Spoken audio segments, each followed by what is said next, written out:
Saudações, amigos! Estou tão feliz que você tenha se juntado a mim neste programa especial planejado esta noite. Espero que tenha assistido todas as apresentações de Desbloqueando Profecias Bíblicas nas últimas 2 semanas. Se você perdeu algum dos 14, não é tarde demais para assisti-los. Vá a awr.org/Bible ou para o nosso canal no YouTube, youtube.desbloqueando as profecias. Eu encorajo você a assisti-los na ordem, conforme cada apresentação se baseia na anterior. Agradeço àqueles de vocês que nos contataram com perguntas, pedidos de oração ou pediu para continuar os estudos bíblicos. Literalmente, houve milhares. Queremos ajudá-lo a crescer em seu relacionamento com Cristo. Para responder a algumas das perguntas que surgiram, tenho perguntado a muitos líderes da Igreja Adventista do Sétimo Dia de todo o mundo para se juntar a nós em lhe fornecer respostas bíblicas. Lembre-se, nosso tema é se está na Bíblia e eu acredito. Se discordar da Bíblia, não é para mim. Eu sei que você não está apenas interessado na opinião de alguém. Como todos nós queremos verdades bíblicas sólidas. Amigos, realmente estamos vivendo em uma época da história desta terra quando devemos estar preparados para o breve retorno de Jesus.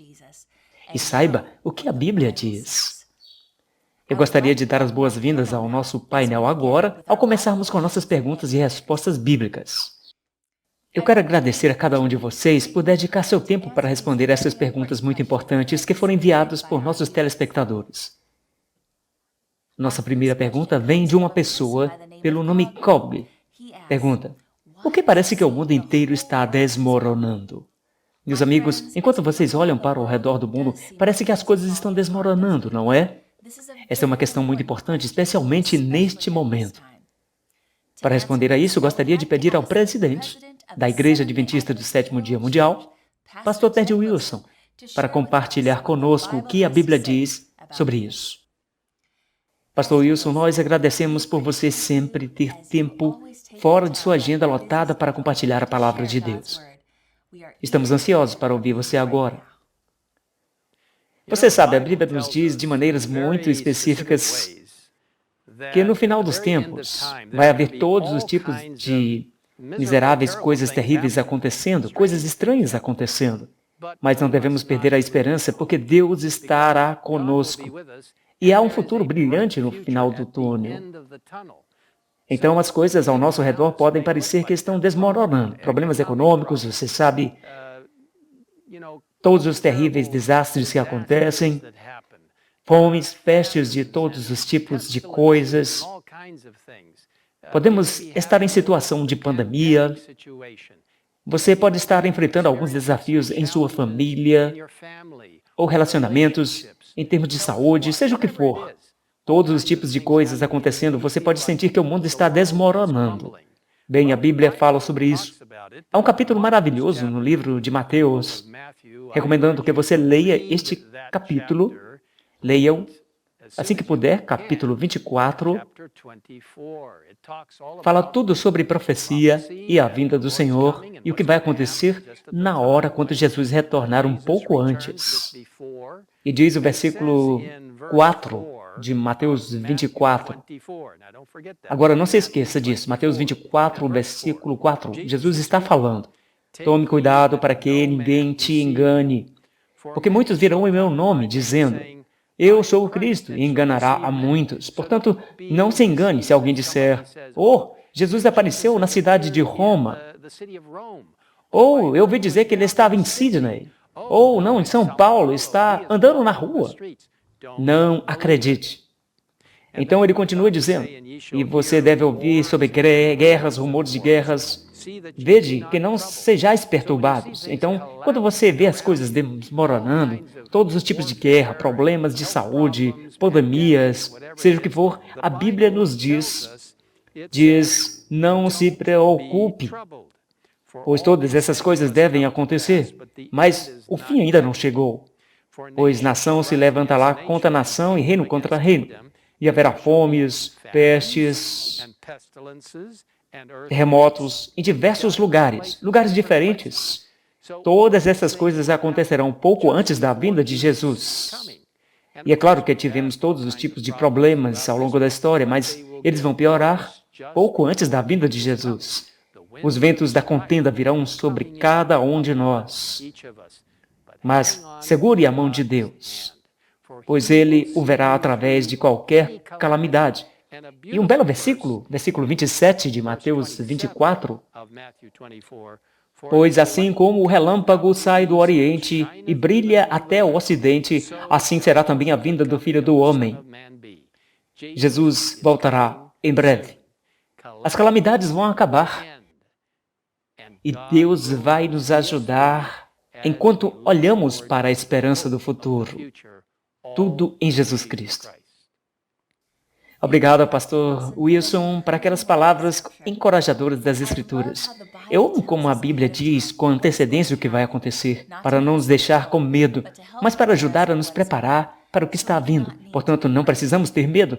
Deus mostra seu grande amor e misericórdia e deseja a todos estejam prontos no seu breve retorno. Nossa próxima pergunta vem de Aaron.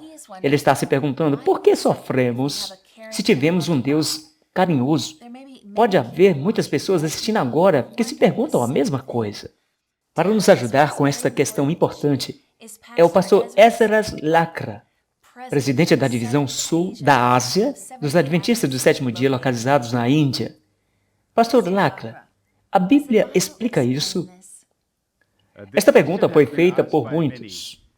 Na verdade, na Bíblia encontramos que Jó e Davi também perguntaram. Agora, Jesus Cristo, ele foi honesto. E ele menciona em João 16:33. Neste mundo você terá tribulação. Tende bom ânimo, eu venci o mundo. Que garantia temos? Agora, o mal não vem de Deus. É Satanás quem trouxe tudo isso. Deus é bom. Ele criou este mundo e disse que é bom. E encontramos a Trindade, Deus, Pai, o Filho, o Espírito Santo. Eles existem no amor absoluto. E descobrimos que é no amor perfeito que eles vivem. E eles queriam que esse amor fosse demonstrado para o ser humano. Adão e Eva, eles foram criados com livre arbítrio e com o poder de escolha que foi dado a eles, que eles vão devolver esse amor a Deus. E, infelizmente, o homem abusou e o livre-arbítrio foi rejeitado. Descobrimos o sofrimento que vem a este mundo. Encontramos em Romanos 8:28 o que Jesus diz, que todas as coisas funcionam juntas para o bem, aqueles que são chamados de acordo com o seu propósito. Então Jesus menciona sobre a bondade e descobrimos que o sofrimento não é por causa dele, mas é o diabo que traz. E aquele que foi expulso do céu, como encontramos no capítulo 12 de Apocalipse, que ele enganou nossos pais anteriores. Encontramos Jó, que sofreu. Como ele sofreu? É porque Satanás veio e tirou a sua propriedade, seus filhos. Finalmente, ele sofreu. E entendemos que Satanás é a causa do sofrimento. Jesus não quer que ninguém pereça. De acordo com 2 Pedro 3:9, ele prefere sofrer conosco.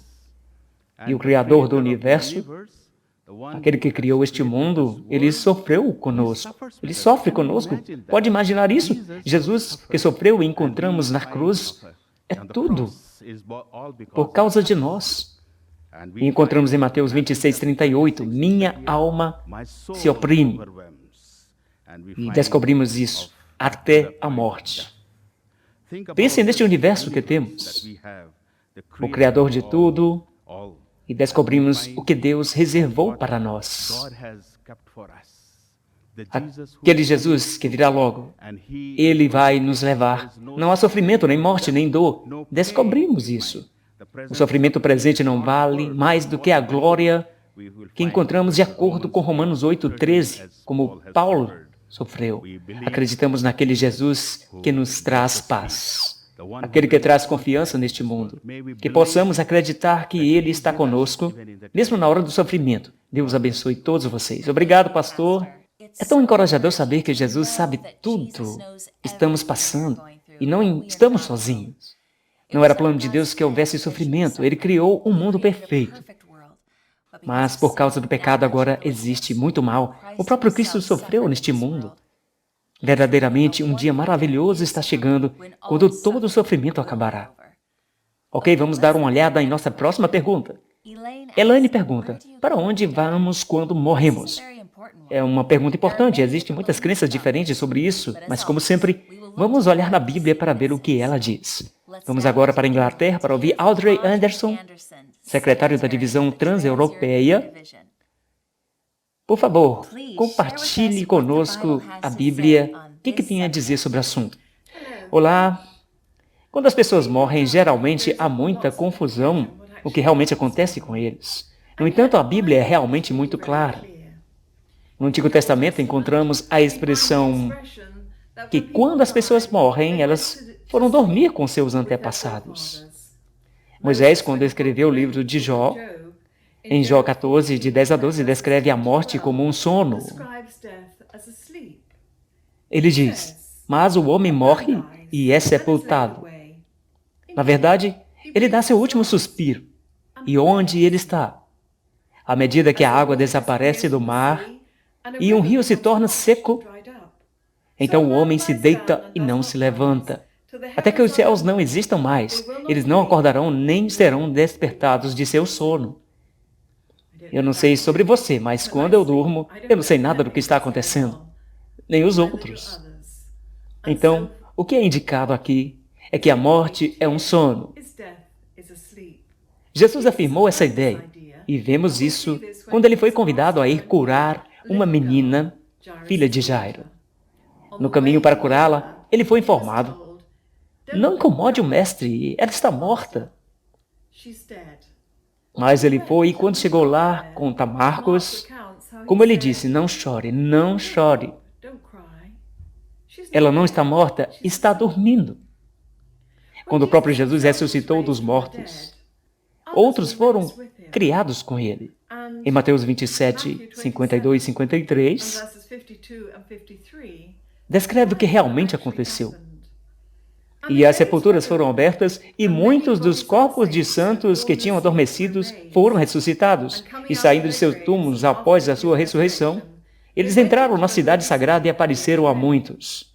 Você sabe o que isso diz? Os santos que acreditaram adormeceram e foram levantados. Então, a morte é um sono. Um sono que as pessoas dormem enquanto esperam para a ressurreição. Paulo explica o que acontecerá na ressurreição. Em 1 Coríntios 15, 51 a 52. Ouça, eu te conto um mistério. Nem todos vamos dormir, mas todos seremos transformados em um flash. No piscar de olhos, ao som da última trombeta. Pois a trombeta soará e os mortos devem ser levantados imperecíveis, e nós todos seremos transformados. Que pensamento maravilhoso que aqueles que morreram estão dormindo, esperando a ressurreição. E Paulo dá a cada um de nós um incentivo, todo mundo que perdeu alguém que amava. Em 1 Tessalonicenses 4, de 13 a 14, diz, irmãos e irmãs, não queremos que vocês sejam desinformados sobre aqueles que dormem na morte para que não sofram, como o resto da humanidade que não tem esperança, pois acreditamos que Jesus morreu e ressuscitou. E por isso acreditamos que Deus trará com Jesus aqueles que dormiram nele. A morte é um sono. É um sono que terminará com a ressurreição, quando Jesus vai levantar todos aqueles que acreditam nele. Levará para o céu. Amém, eu concordo. A Bíblia é muito clara sobre o que acontece quando você dorme.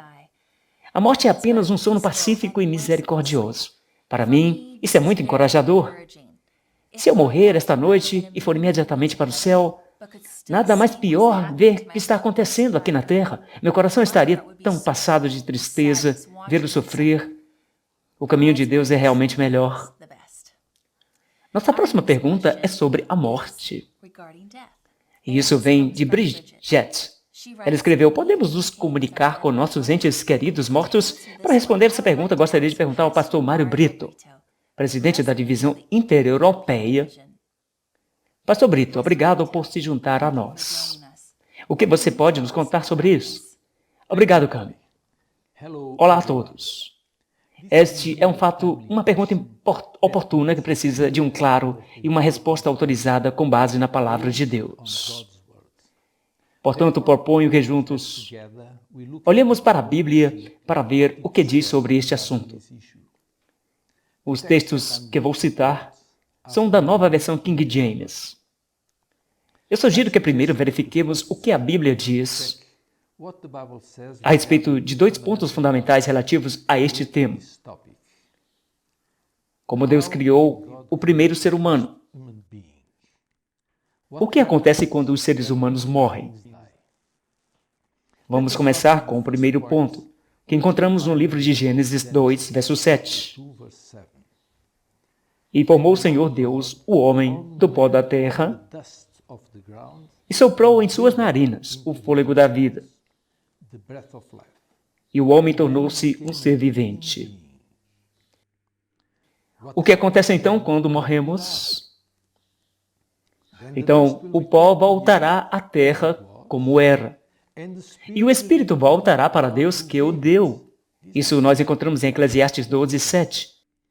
Então, na morte, o corpo retorna ao pó e o espírito ou fôlego da vida retorna para Deus. A Bíblia compara a morte como um sono profundo, durante o qual os seres humanos estão totalmente inconscientes. Pois os vivos sabem que morrerão, mas os mortos não sabem nada. Seu amor, seu ódio, sua inveja já pereceram. Nunca mais eles terão uma parte em qualquer coisa feita debaixo do sol. Isso nos encontramos em Eclesiastes 9, de 5 a 6. O sono da morte é eterno. Existe alguma esperança de que um dia veremos nossos entes queridos mortos? Como os crentes de Tessalônica estavam lutando por causa da morte de seus entes queridos, Paulo enviou-lhes as seguintes palavras de encorajamento. Mas eu não quero que vocês sejam ignorantes, irmãos, sobre aqueles que adormeceram, para que vocês não se aflijam como outros que não têm esperança. Pois se acreditamos que Jesus morreu e ressuscitou, acreditamos que Deus os trará com Jesus quando Ele voltar.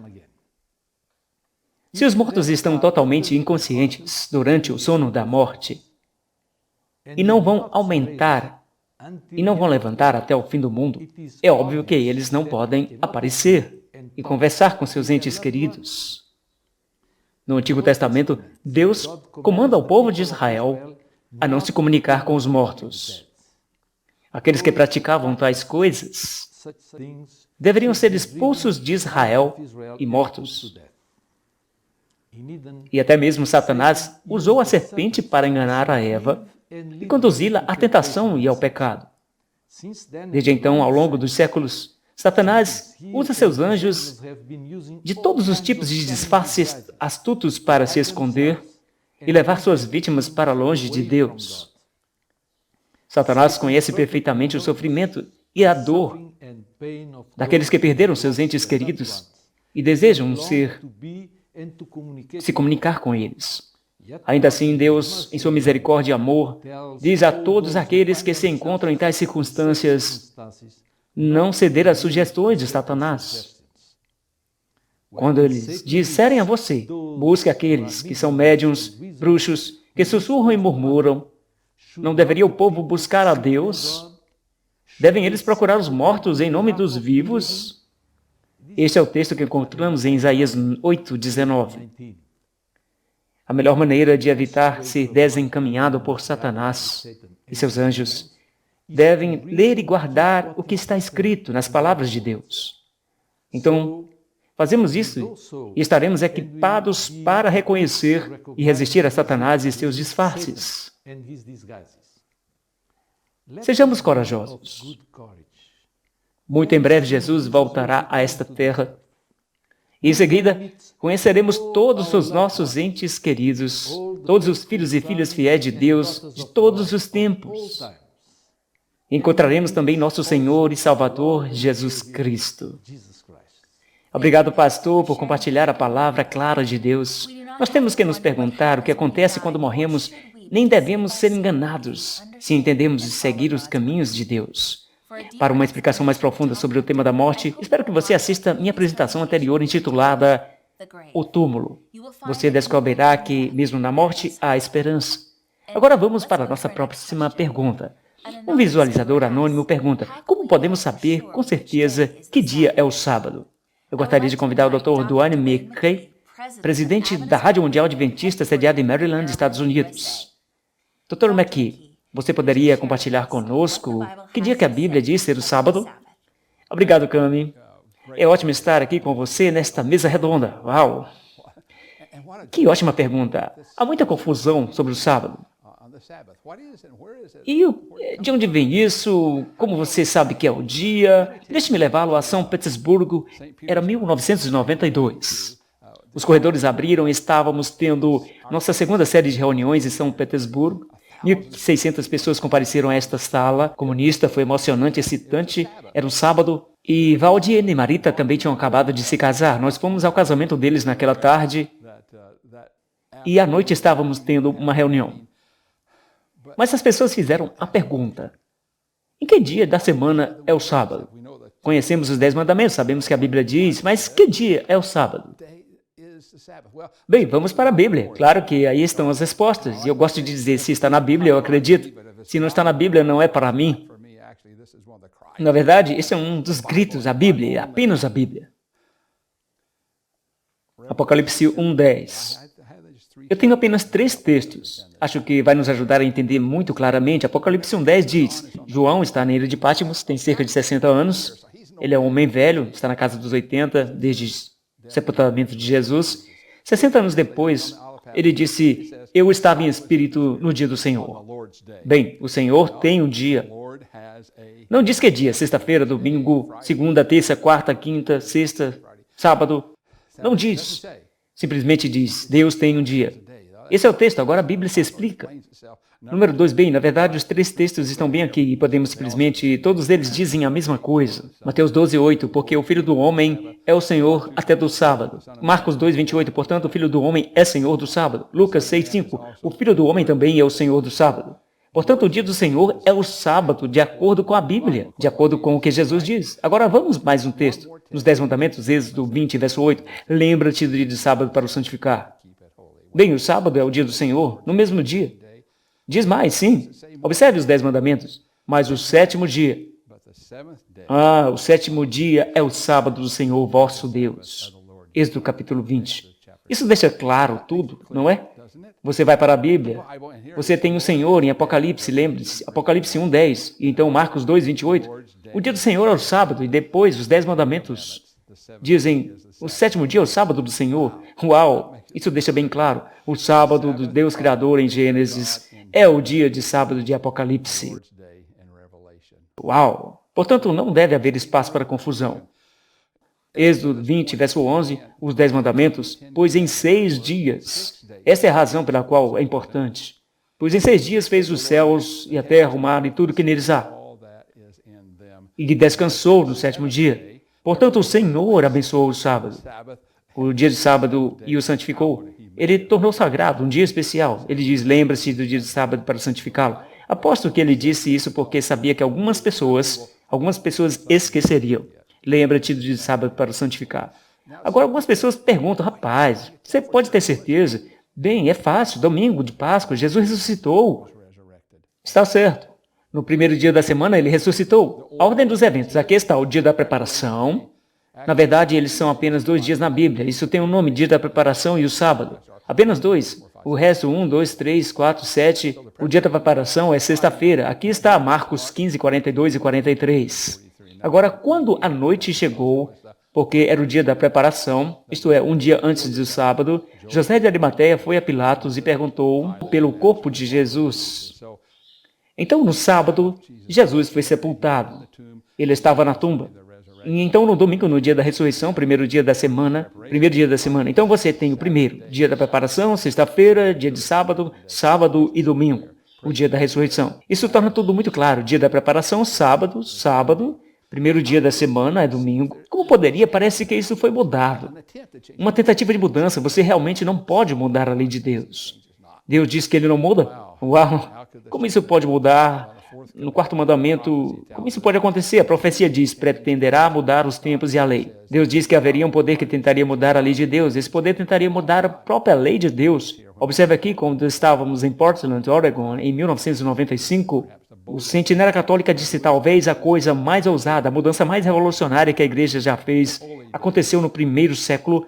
O dia sagrado, o dia de sábado, foi alterado do sábado para o domingo. Não de qualquer direção observada nas Escrituras, mas do senso da igreja, de sua própria autoridade. Pessoas que pensam que as Escrituras deveriam ser a única autoridade devem, logicamente, tornar-se adventistas do sétimo dia e santificar o sábado. Uau, isso é história. Isso é apenas história, foi o que aconteceu. Mas Deus diz, eu não mudo, eu não mudo. A Igreja Católica e o Espelho Católico dizem. A Igreja Católica, há mais de 1000 anos, antes de existência de um protestante em virtude de sua própria missão divina, ela pensou em mudar o dia de adoração de sábado para o domingo. Amém. Obrigado, Dr. Mackey, por explicar essas perguntas importantes da Bíblia sobre o sábado. Existem tantos textos na Bíblia que falam sobre o dia santo de Deus, portanto não há necessidade de nos perguntarmos que dia é hoje. Você está feliz por Deus deixar as coisas claras para nós? Se você quiser mais detalhes sobre o sábado, convido você a assistir o episódio intitulado O Selo Autêntico. Chris escreveu uma pergunta, também relacionada ao sábado. Ele está se perguntando, se o sábado é sábado, por que tantas pessoas vão à igreja no domingo? Esta é uma pergunta ótima, Chris. Muitas pessoas perguntam, especialmente depois que aprendem sobre o verdadeiro dia da adoração. Temos o Dr. Rick McElward conosco esta noite. Ele está vindo para nós do Oriente Médio, da União Norte da África, onde atua como presidente. Dr. McElward, você poderia ajudar nossos espectadores a entender por que a maioria do mundo cristão adora no domingo, se o sábado é o sábado? Olá do Líbano. Sabe, há muitas coisas que não entendemos como elas começaram. Por que temos botões não usados nas jaquetas? Por que usamos gravata? Por que apertamos as mãos? Bem, a maior parte de tudo se resume à tradição. Há uma história de um guarda em um palácio na Rússia. A pessoa perguntou a ele por que ele estava parado ali. Ele não sabia, mas então eles olharam todos os documentos dos registros do palácio e eles descobriram que um governante, uma vez, colocou uma roseira lá que não queria que fosse pisoteada, mesmo que a roseira não estivesse mais lá. Ficou um guarda porque ninguém nunca alterou as ordens. Por que muitos cristãos guardam o domingo? Tudo se resume à tradição. Está claro no Novo Testamento que essa adoração era no sétimo dia, de sábado. Não há menção de qualquer outro dia de adoração. E não há nenhuma instrução deixada por Deus para mudar do sétimo dia para outro dia. Os primeiros discípulos eram crentes cristãos, mas no começo eles foram identificados como parte da tradição judaica. E quando os governantes romanos começaram a perseguir os judeus, cristãos procuraram uma maneira de se separar da identidade judaica. Eles não queriam parecer judeus. E quando o imperador romano Constantino se tornou o governante, o movimento cristão estava crescendo e ele viu isso como uma questão de consolidação de seu poder para fazer o cristianismo a religião oficial. Em 321 d.C., Constantino declarou o cristianismo a religião oficial do Império Romano. Alguns de seus soldados foram batizados. E, infelizmente, misturando política com religião, nunca é realmente uma boa ideia. E, como resultado, algumas das práticas do paganismo que o precedeu tornou-se parte da religião oficial do cristianismo. Uma dessas partes do paganismo que permaneceu foi o culto no domingo. Constantino o manteve para permanecer popular com o povo, mas ele formalizou o culto dominical como uma lei. Mais tarde, no Concílio de Laodiceia, a lei dominical, adoração no domingo, foi oficialmente votada em 364 d.C., fazendo a lei para adorar no domingo, sem qualquer base escriturística. Embora haja muitos motivos para defender a adoração dominical, não há uma base bíblica para isso, sabemos disso. O sétimo dia da semana permaneceu o mesmo ao longo da história. Nenhuma alteração foi feita no ciclo semanal. A resposta mais simples é que adorar no sábado, ou o sábado foi substituído pelo domingo, como uma conveniência sob Constantino. Temos o Catecismo da Doutrina Católica do Convertido, pelo reverendo Peter Gierman, que diz, sem rodeios, pergunta, qual é o dia de sábado? Resposta, sábado é o dia de sábado. Pergunta, por que observamos o domingo em vez de o sábado? Resposta, observamos o domingo em vez do sábado, porque a Igreja Católica, no Concílio de Laodiceia, transferiu a solenidade do sábado para o domingo. Compreendendo os 10 mandamentos e perseverança da lei de Deus, pequenos, mas fiéis grupos de cristãos guardam o sábado do sétimo dia ao longo da história.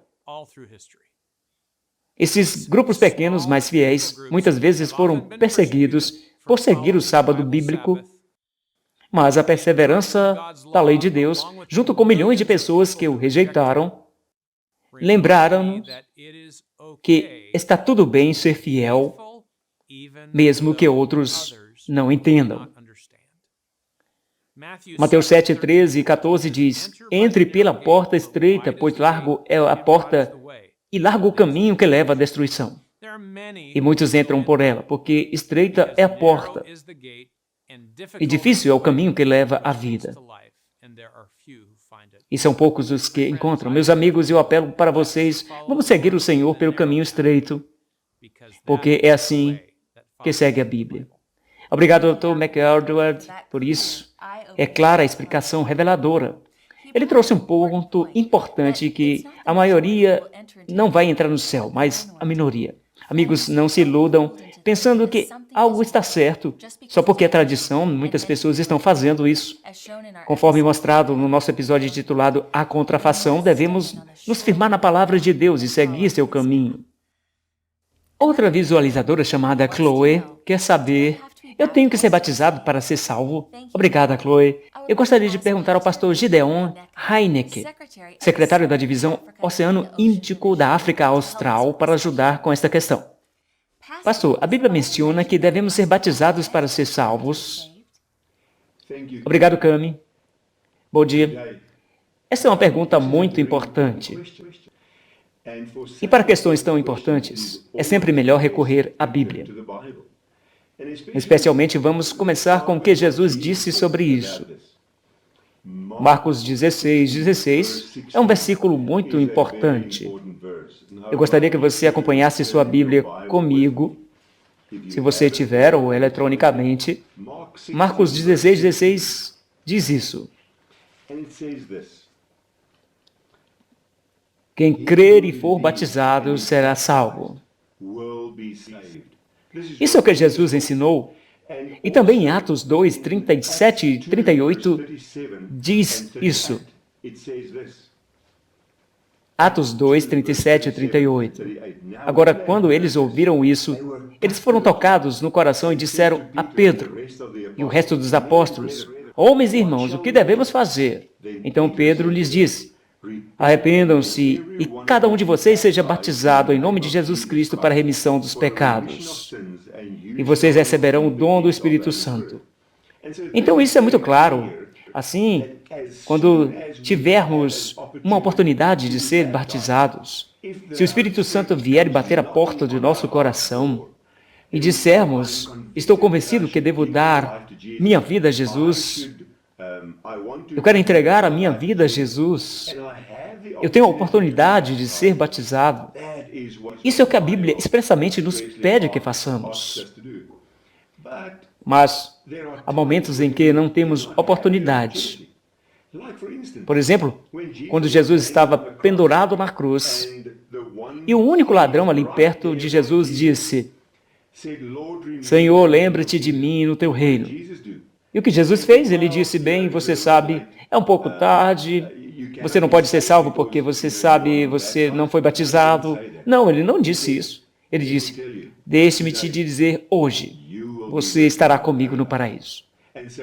Assim, se tivermos a oportunidade de ser batizados, pegue com suas duas mãos, porque é uma experiência tão maravilhosa.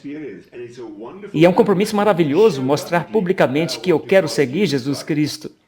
Mas quando não temos oportunidade, isso não será um obstáculo à nossa salvação. Isto, meus amigos, se tivermos oportunidade, é sempre bom agir agora. Porque é isso que a Bíblia ensina do começo ao fim. Quando temos um momento oportuno, qualquer que seja a decisão de seguir a Deus, vamos fazê-lo. Deus abençoe. Obrigado, pastor. Eu concordo totalmente com você. Devemos fazer o que Jesus pede para fazer quando está batendo a porta do nosso coração. É perigoso adiar quando temos a oportunidade agora. Como diz em Marcos 16:16, aquele que crê e for batizado será salvo. Portanto, vemos esse passo muito importante para um cristão, fazer uma declaração de que pertencemos a Cristo e seguir o seu caminho. Amigo, se você tem pensado em ser batizado, fique ligado, porque no final deste programa, faremos o nosso melhor para conectá-lo com alguém em sua área local, onde quer que você esteja.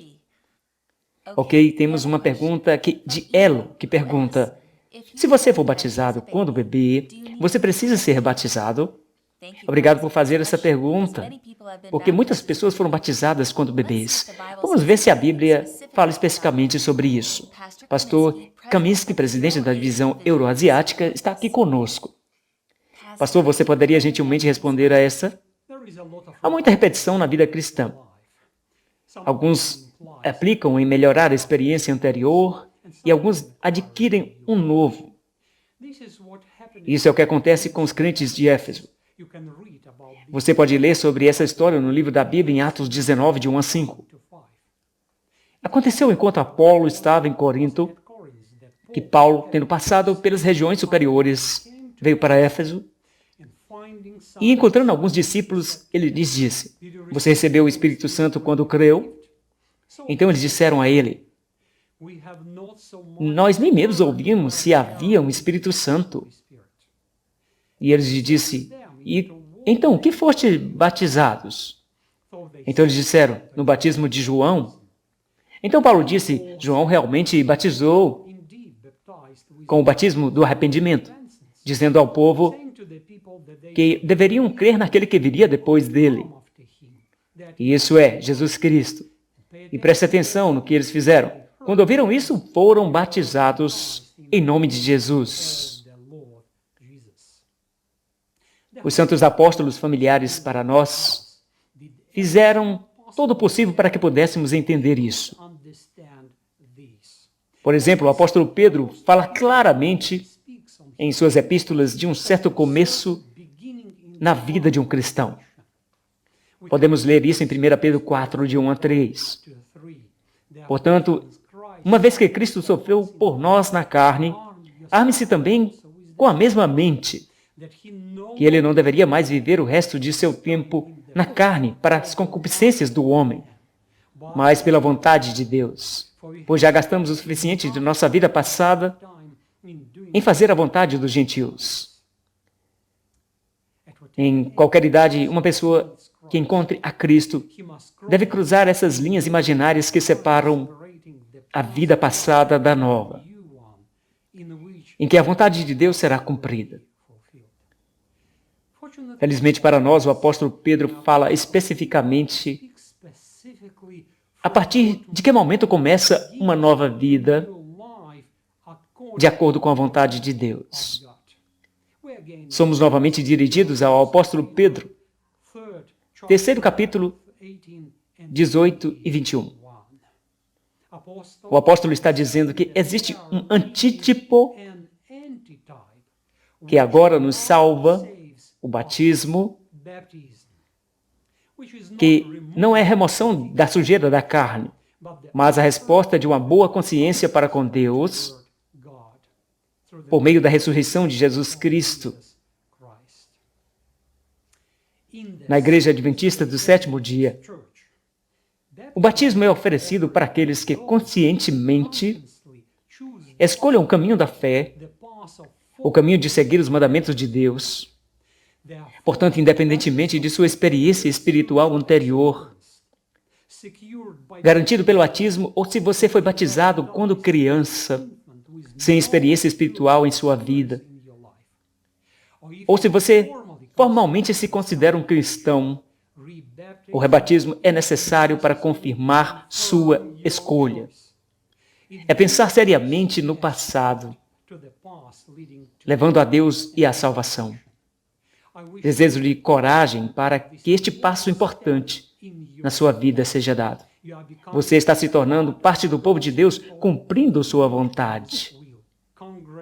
Parabéns e vamos orar, que o Senhor estará sempre com você. Obrigado, pastor. Como ele mencionou, as Escrituras apoiam uma pessoa rebatizada por diferentes razões. Se alguém é batizado quando bebê, não é uma decisão consciente que fizeram por si próprios. O exemplo bíblico de batismo ocorre quando as pessoas aceitam Jesus como seu salvador pessoal e entregam suas vidas a Cristo. Se você quiser mais detalhes sobre o batismo bíblico, assista a minha apresentação intitulada A Nova Vida.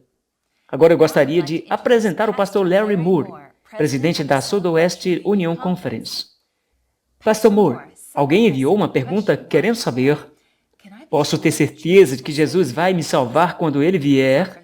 Por favor, ofereça alguma esperança bíblica aos nossos telespectadores. Obrigado, Cami. Você sabe, eu pensei sobre essa questão muitas vezes, principalmente nos primeiros dias como cristão. Eu acredito que a Escritura dá uma resposta positiva que pode nos ajudar a resolver esse problema.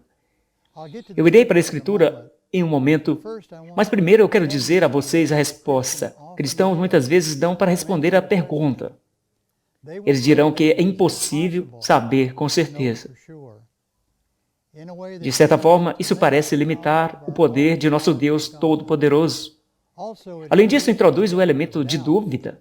Isso não é necessário com a compreensão das Escrituras. Então vamos para a Bíblia e ver o que a Bíblia diz sobre a certeza de nossa salvação. Eu convidaria você, se você tiver uma Bíblia, para ir a Efésios 2, 8 e 9. É o que diz: pois pela graça você foi salvo, por sua fé. Isso não vem de você. É um dom de Deus, não de obras, para que ninguém se glorie. Então, quero dar a você apenas um breve comentário sobre isso, esses dois versos, porque acredito que vai te ajudar a entender como eu entendo como isso funciona e como podemos saber que podemos ter vida eterna. Olhando para esses versículos novamente, diz: pela graça você é salvo pela fé. Você sabe o que é graça?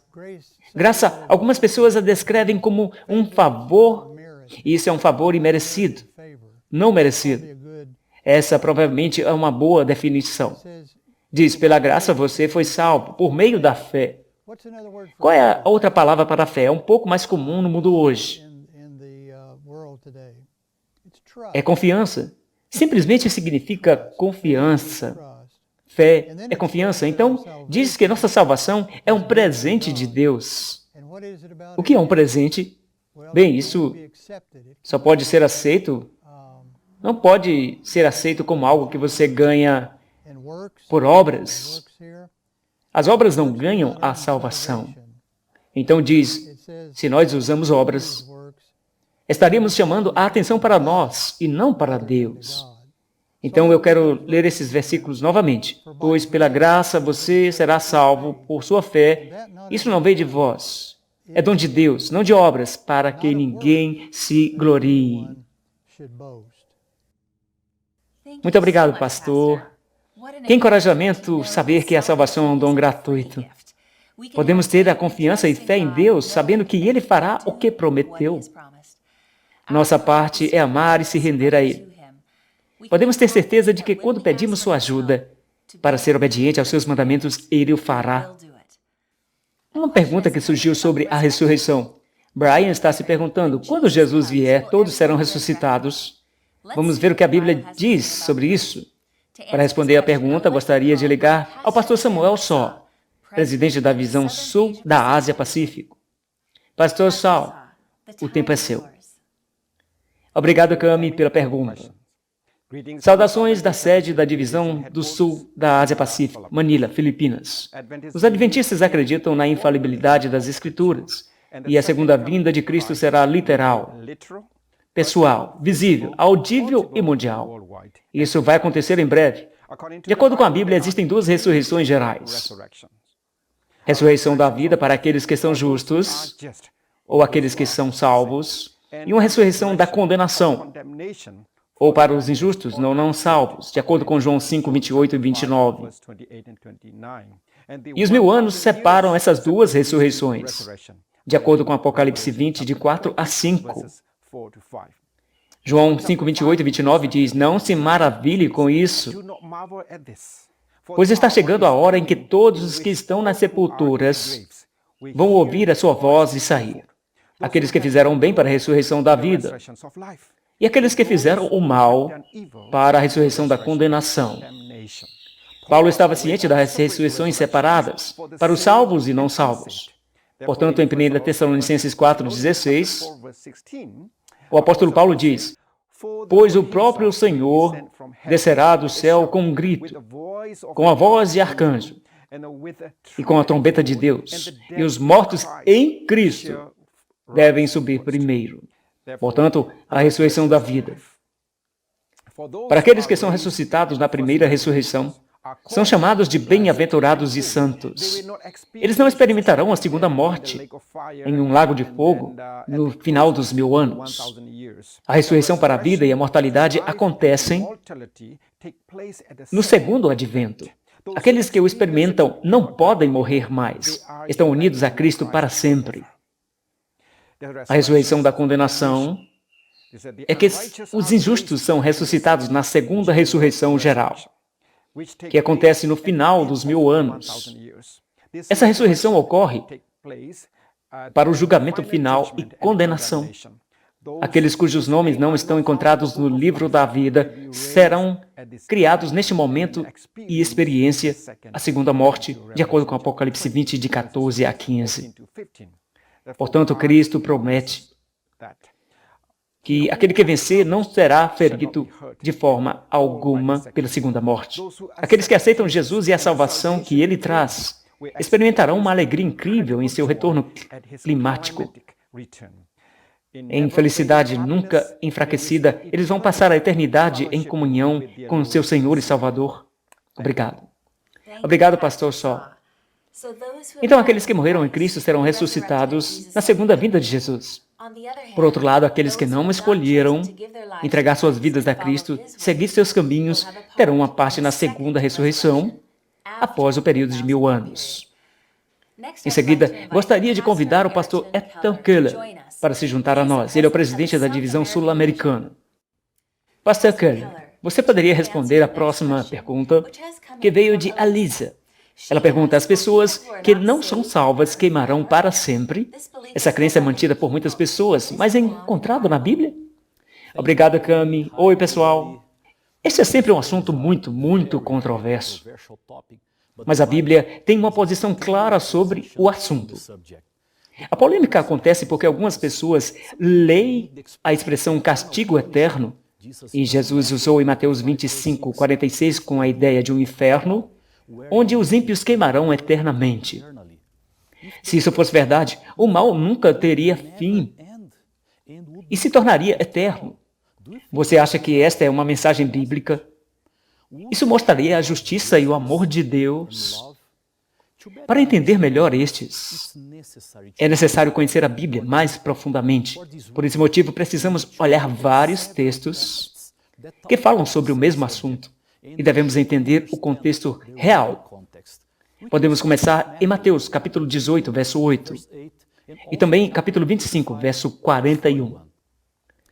Lá encontramos essa relação direta entre a punição dos ímpios e o fogo eterno. Esta mesma relação aparece em Marcos 9, 43. E em Apocalipse 20, de 11 a 15. Este último texto diz que aqueles que não estão no livro da vida serão lançados no lago de fogo. Precisamos olhar cuidadosamente para expressões bíblicas para sempre, eterno e eternamente. Elas indicam um período que depende do contexto da pessoa. Por exemplo, quando a Bíblia diz que a misericórdia de Deus é para sempre, significa que enquanto Deus existe, sua misericórdia também existe. E uma vez que Ele é eterno, todas as suas características também são eternas. Quando a expressão para sempre é aplicada para uma perspectiva humana, também indica que será eterno enquanto durar. Por exemplo, quando um jovem promete à sua esposa que ele a amará para sempre, ele está dizendo que o fará enquanto os dois estiverem juntos. A expressão para sempre tem um limite. Em Apocalipse 20:10, a Bíblia deixa claro que o diabo, a besta e o falso profeta serão atormentados de dia e noite por todo sempre. Mas esse tormento mais longo irá destruí-los. Não ficará nem raiz, nem ramo. Como o profeta Malaquias explica no capítulo 4, no verso 1, o fogo será inextinguível, porque não vai desaparecer até sua missão ser totalmente realizada e será eterno em suas consequências. Em outras palavras, aqueles que serão destruídos nunca existirão novamente. Se você der uma olhada no livro de Judas, versículo 7, você verá que a destruição das cidades de Sodoma e Gomorra é um exemplo do fogo eterno. Mas essas cidades continuam queimando hoje. O pecado e o sofrimento têm um começo, mas eles também terão um fim. Capítulo 21, versículo 4 do livro de Apocalipse assegura-nos de que algum dia não haverá mais lágrimas, sem tristeza nem dor, porque todo o mal terá ido para sempre e sempre. Esta é a mensagem bíblica sobre o castigo eterno. Mostra um Deus de justiça, cheio de amor, que pode renovar a esperança em seu coração. Obrigado, Pastor Keller. Isso foi muito encorajador. Podemos ter certeza de que temos um Deus amoroso e justo no céu, que não é cruel. Sim, em sua misericórdia Ele finalmente acabará com o pecado e o sofrimento. O inferno é eterno em seus efeitos, não em sua duração. Significa que é uma extinção permanente do pecado e dos pecadores. Teremos mais duas perguntas antes de encerrarmos nosso programa. Jason perguntou se poderíamos explicar o milênio. Eu gostaria de perguntar ao pastor Glenn Townend, presidente da divisão Pacífico Sul. Pastor Townend, adoraríamos ouvir sua resposta da Bíblia. Obrigado, Cami, e bom dia. O milênio, ou 1000 anos, é encontrado na Bíblia em Apocalipse 20. Os 1000 anos começam na primeira ressurreição, de acordo com Apocalipse 25, e termina em breve, após a segunda ressurreição. Existem dois autores principais nos 1000 anos, Jesus e Satanás.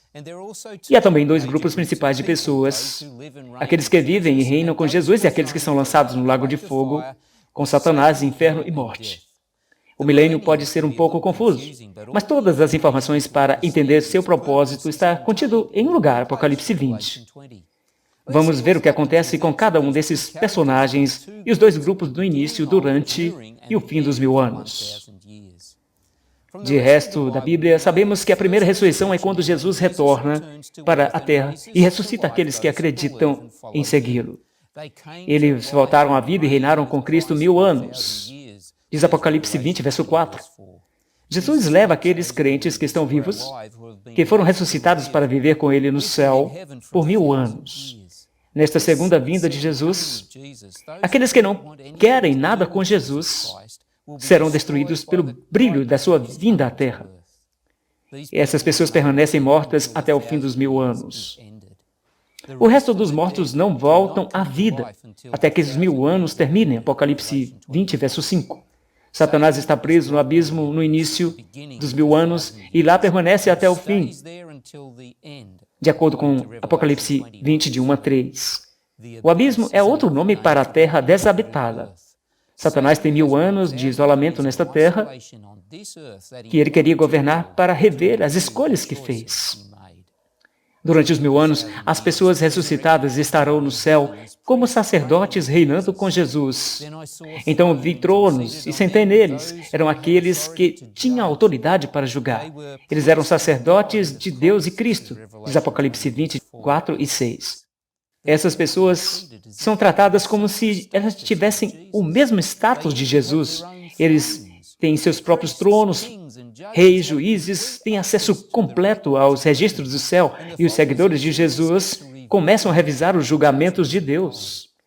Parece-me que haverá muita surpresa no céu. Primeiro, veremos pessoas lá que não esperávamos ver. Em segundo lugar, haverá pessoas que esperávamos, mas elas não estarão lá. Como humanos, queremos justiça e queremos saber por que algumas pessoas chegaram ao céu e outras não. Os registros ou livros celestiais revelarão que somente pela graça que vem da vida de Jesus, sua morte e ressurreição, é que as pessoas estarão lá. Aqueles que rejeitam essa graça que Jesus deu para vencer Satanás, conforme descrito em Apocalipse 12, de 10 a 12, sofrerão as consequências. Ao verificar os dados celestiais ou os livros, ficaremos satisfeitos com os resultados dos julgamentos de Deus. No final dos 1000 anos haverá uma segunda ressurreição. Os mortos restantes serão ressuscitados. Essas pessoas ressuscitadas vão se encontrar pessoalmente com Satanás e trabalharão com ele para tentar destruir a Deus, o povo de Deus e a cidade de Deus, mas eles serão consumidos pelo fogo, de acordo com Apocalipse 20, de 7 a 9. Antes da destruição, cada pessoa aparece diante de Deus, o juiz do universo. Apocalipse 20, de 11 a 13, registra naquela época. Essas pessoas saberão e aceitarão, sem dúvida ou hesitação, seu destino eterno. Eles não discutem com o resultado. Essas pessoas são jogadas no lago de fogo, qual é a segunda morte. E finalmente Satanás, a morte e o inferno são lançados naquele lago de fogo também. Não há como voltar deste lago de fogo. As consequências são eternas. Usando os símbolos de um fogo constante, uma vez que o fogo tenha queimado, é isso completamente acabado. O milênio mostra a abertura de Deus. Ele não tem nada a esconder. Todos os humanos concordarão com os resultados do julgamento de Deus. Aqueles que estão vivos para sempre têm acesso a dados celestiais, e aqueles que morrerão para sempre na segunda morte. A morte se foi para sempre. Apocalipse 21 vê um novo céu, uma nova terra, onde não há mais sofrimento, tristeza, morte. Amém. Obrigado, pastor. Se alguém quiser informações adicionais sobre este assunto, sinta-se à vontade para ir à minha apresentação, intitulada A Desolação. Agora faremos nossa última pergunta sobre a Bíblia. Gostaria de que pudéssemos ter respondido a todas as suas perguntas, mas somos limitados pelo tempo. Se não respondemos sua pergunta, não se preocupe, porque você pode fazer uma pergunta sobre a Bíblia a qualquer momento em awr.org.bible. Nossa equipe está pronta para esclarecer suas dúvidas e orar por você. Ok, para responder à última pergunta de Sarah, eu gostaria de convidar o pastor Ted Wilson para juntar-se a nós mais uma vez. Pastor Wilson, obrigado pela sua disposição de estar aqui. Este visualizador está perguntando, o céu é real? Se sim, onde está? Você sabe, a Bíblia nos fala sobre o céu. Existem muitos lugares nas Escrituras, e isso vai falar sobre o céu. Você sabe, algumas pessoas acreditam que o céu, é apenas uma espécie de torta no céu. Não é real. É algum tipo de invenção da imaginação de alguém. Eu quero dizer a você, o céu é um lugar real. Agora, é claro, não sabemos exatamente onde é, porque é onde Deus reside, mas é real. Na verdade, está além da maravilhosa constelação e arranjo nos céus celestiais de Órion. Além disso, sabemos que o paraíso existe. Em algum lugar além dali. Na verdade, a vastidão do espaço é ilimitada. Eu não consigo entender isso. Mas o céu está realmente no centro de tudo, neste universo. Agora, na Escritura, diz o livro de João, um dos Evangelhos, capítulo 14, os primeiros versos dizem, Não se turbe vosso coração. Crê em Deus, crê também em mim. Jesus está falando, na casa de meu pai há muitas moradas, está no céu. Se não fosse assim, eu teria dito, vou preparar lugar. Portanto, Deus está preparando um lugar para você no céu. E se eu for preparar lugar para você, eu voltarei e receberei para mim, para que onde eu estiver, vós estejais também. Jesus prometeu que você pode estar no céu quando Jesus voltar pela segunda vez, para nos levar com Ele para aquele lugar celestial. E não se deixe enganar. Jesus não vai descer a esta terra e tocá-la.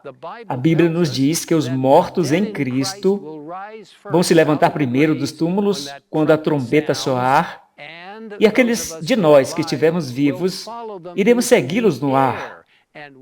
Iremos para o céu. Agora, o céu é um lugar real? Ouça estes versos. Apocalipse 19, verso 11. E vi o céu aberto, e eis um cavalo branco, e aquele que estava sentado sobre ele foi chamado Fiel e Verdadeiro. João Revelador registra que viu o céu aberto. No capítulo próximo, capítulo 20, primeiro versículo diz, e vi um anjo descer do céu, tendo a chave do poço sem fundo e uma grande corrente em sua mão.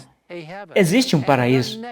E o próximo capítulo, capítulo 21, lindo capítulo, João explica sobre o céu. E vi um novo céu e uma nova terra, pois o primeiro céu e a primeira terra já passaram, e não havia mais mar. E eu vi a cidade santa, Nova Jerusalém, descendo de Deus, do céu, preparada como uma noiva adornada por seu marido. Nova Jerusalém está voltando a esta terra. Deus vai refazer de uma forma poderosa. Viveremos em um estado de perfeição por toda a eternidade. Mas antes disso, estaremos no céu por 1000 anos, compreendendo o julgamento maravilhoso de Deus, a maneira como Ele tratou de tudo. O céu é real? Totalmente. Deus quer que estejamos no céu? Completamente. O Senhor te abençoe. Como você entende, Ele tem um lugar para você. Amém. Obrigado, pastor Ted Wilson e todo o painel por responder as perguntas de nossos espectadores. Que bela maneira de terminar esse programa, com a esperança de ir para o verdadeiro paraíso em breve e estar com nosso Salvador Jesus para sempre. Você não quer estar aí, amigo? Ao longo de toda a série Desbloqueando as Profecias Bíblicas, tem sido meu desejo compartilhar a verdade bíblica com você para ajudá-la a apaixonar-se por Jesus, preparar-se para a sua breve vinda. Mesmo que esta seja a conclusão de nossas reuniões, meu grande desejo é que você continue a aprender mais sobre Jesus. Estou animado a continuar compartilhando com você no Facebook, bem como no meu canal Desbloqueando as Profecias Bíblicas no YouTube. Inscreva-se e clique no sino de notificação para que você não perca nenhuma das próximas apresentações. É muito importante, quero encorajá-lo agora para ir a awr.org/more. Para se inscrever gratuitamente em estudos bíblicos online e grupos de mentoria. Queremos ficar conectados com você e ajudá-lo a crescer mais em Cristo, de onde quer que você esteja assistindo.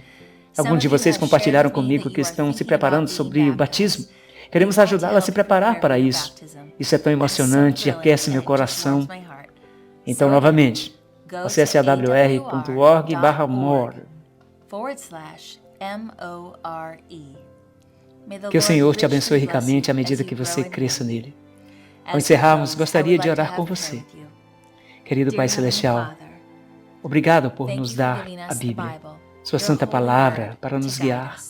Há tanta confusão em nosso mundo, mas Tu trouxeste clareza para nossas vidas. Por favor, esteja com meus amigos que estão ouvindo agora. Aproxime-os de você.